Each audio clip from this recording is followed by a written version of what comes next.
นอมรถไถเหรอเด้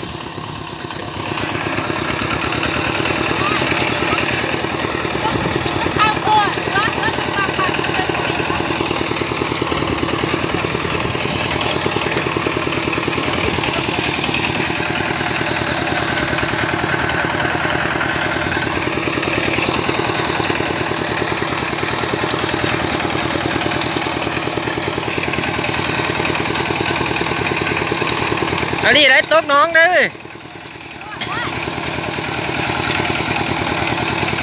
ไม่สิใกล้ได้เลย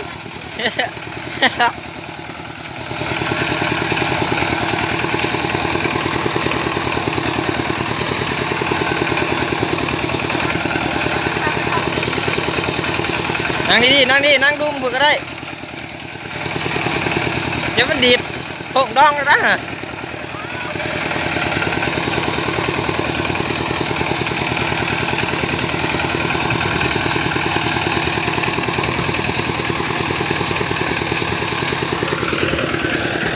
เขาหน้าแรง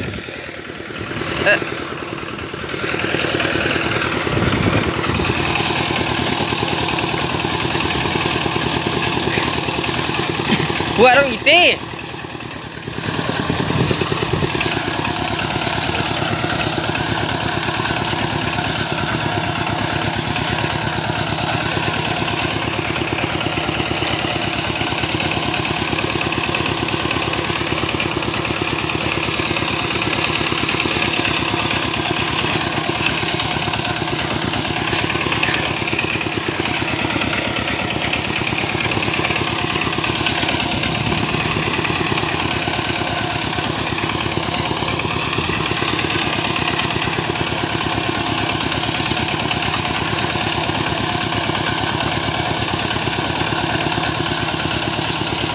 เว้ยฮะ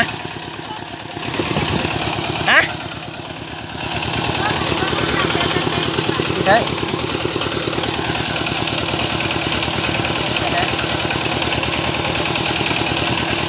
ยังอยู่มา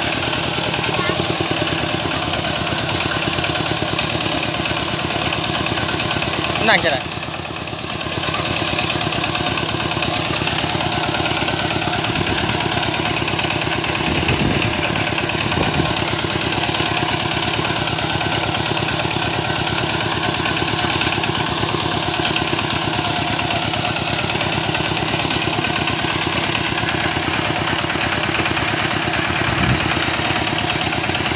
โอ้เดี๋ยวห้าขับปลาดิเว้ย